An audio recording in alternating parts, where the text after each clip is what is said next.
আসসালামু আলাইকুম রহমতুল্লাহি বারাকাতুহু।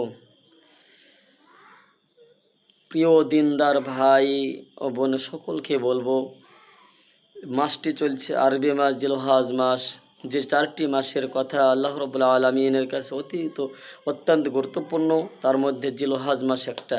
জিলহজ মাস যে চলছে আমাদের সামনে শুরু হয়ে গেছে। আগামী শনিবার হয়তো কুরবানির ঈদুল আজহা হবে। তো আসুন আমরা জেনে নিই এই মাসে কিছু গুরুত্বপূর্ণ, কেন গুরুত্বপূর্ণ হয়েছিল। অনেক লম্বা আলোচনা হয়ে যাবে, জন্য খুব সংক্ষিপ্ত আকারে বলি। এই মাসে ঘটিয়েছিল সে ঐতিহাসিক ভাষণ। নবী সাল্লাল্লাহু আলাইহি ওয়াসাল্লাম যে বিদায় হজের ভাষণ দিয়েছিলেন, সেটা ছিল এই জিলহজ মাসের আরাফাত দিনে শুক্রবারের দিনকে এই ভাষণটা ছিল। ঐতিহাসিক বিদায় হজের ভাষণ আমরা সকলে জানি, কম বেশি মুসলমানেরা। এর একটা বহুত বড় গুরুত্বপূর্ণ একটা দিন ছিল সেই দিনকে। এমনকি মুসলমান যারা ইমানদার, হজ যিনাদের বড় ফরজ হয়, এই হজ এই মাসেই তাকে আদায় করতে হয়, অন্য মাসে হবে না। এ সমস্ত নিয়ম কানুন হজে আছে। আরাফার মাঠে যাওয়া, মিনার ময়দানে যাওয়া, মুজদালিফায় যাওয়া, শয়তানকে পাথর মারা, কুরবানি করা ইত্যাদি যে সমস্ত নিয়মগুলো আছে এই জিলহজ মাসে হয়ে থাকে। কুরবানির মধ্যে একটা গুরুত্বপূর্ণ বিরাট একটা আমল, সেটাও এই জিলহজ মাসে, যেটা ইব্রাহিম আলাইহিসসালামের কুরবানি বদলতে আমরা জানি লম্বা ঘটনা, ঐতিহাসিক ঘটনা। ইসমাইল আলাইহিসসালাম জবাহ করতে গিয়েছিলেন ইব্রাহিম আলাইহিসসালাম আল্লাহর হুকুমে। সেটাও ছিল জিলহজ মাসের আপনার এই মাসে।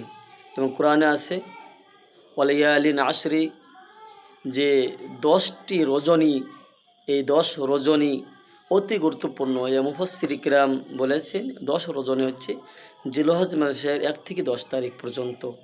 কোরআনে বর্ণিত আছে এই 10 দিনের বহুত গুরুত্বপূর্ণ ফজিলত। তাহলে দুটো শুনলাম আমরা, একটা বিদায় হজের ভাষণ হয়েছিল, দিনকে মোকাম্মল করা হয়েছিল, এবং হজের সমস্ত আহকাম আরকামগুলো করানো হয়, এবং কুরবানির মতন বড় বিরাট একটা গুরুত্বপূর্ণ আমল সেটাও এই মাসে হয়েছিল। এর জন্য জিলহজ মাসে বহুত গুরুত্বপূর্ণ ফজিলত রয়েছে। যেমন একটা আমলের কথা বলি, জিলহজ মাসে একজন ব্যক্তি যদি অসহায়, কুরবানি দেওয়ার সামর্থ্য নেই, একদম অসহায় গরিব, সে ব্যক্তি চাঁদ ওঠার পরে যদি নখ, চুল এবং যে সমস্ত কাটা মুস্তাহাব, দাড়ি সেভ করা, মুছ ছোটো করা, হাতের নখ কাটা, চুল কাটিং না করা, এগুলো যদি না করে চাঁদ ওঠার পরে করলো না, ঈদের দিনে সেগুলো করলো, তো কুরবানি দেওয়ার মতন সব তার আমল লেখা হবে। আর একটা বেশি মনে রাখতে হবে, তাইলে এটাও নয় যে সমস্ত গোপনীয় লোমগুলো আছে এগুলো যদি অতিরিক্ত টাইম হয়ে যায়, বেড়ে যায়, 40 দিন পর সেটা কাটতে হবে, জরুরি কাটা দরকার, না হলে গুনাহ হবে। তাহলে এই মাসে গুরুত্বপূর্ণ আরও বিষয় হচ্ছে যে এমনও মানুষ আছে মুসলমান যেনারা বছর একদিন হয়তো মাংস কিনে খাওয়ার মতন সমর্থ থাকে না, কিন্তু কুরবানির ঈদের দিনে কম বেশি সমস্ত মুসলমানের ঘরে মাংস পৌঁছে যায়। চাই উটের হতে পারে, বকরি হতে পারে, ইত্যাদি ইত্যাদি যে সমস্ত প্রাণীর কুরবানি দেওয়া যায়, সমস্ত মাংসই তাদের বাড়িতে পৌঁছে যায়। তাহলে সমস্ত মুসলমানের একটা ভ্রাতৃত্ব, একটা মানুষের মধ্যে একটা আবদ্ধ মহব্বত তৈরি হয়। আরও বিশেষ ফজিলত হচ্ছে এই মাসে, এই ফজিলতটা বলে আমি শেষ করে দেব, যে আপনার এই মাসে রোজা, যে ব্যক্তি একটি রোজা রাখবে এই মাসে 2 বছরের সব আমলনামায় লেখা হবে। 2 বছর বলতে 1 বছর, বিগত 1 বছরের, আগামী 1 বছরের, মোট 2 বছরের রোজার সব তার আমলনামায় লেখা হয়। দুটো করলে 2-4 বছরের আমলনামায় সব ফজিলত লেখা হয়।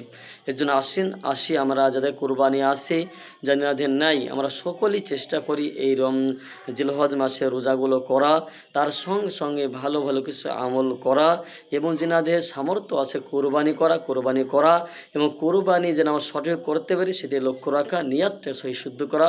আমরা আল্লাহ রাব্বুল আলামিন আমাদের সকলকে সহিভাবে সহি আমল করা, আল্লাহর হুকুম নবীর তরিকা মেনে চলার তৌফিক ইনায়েত করেন। আল্লাহুম্মা আমিন। আল্লাহুম্মা সাল্লি আলাইহি।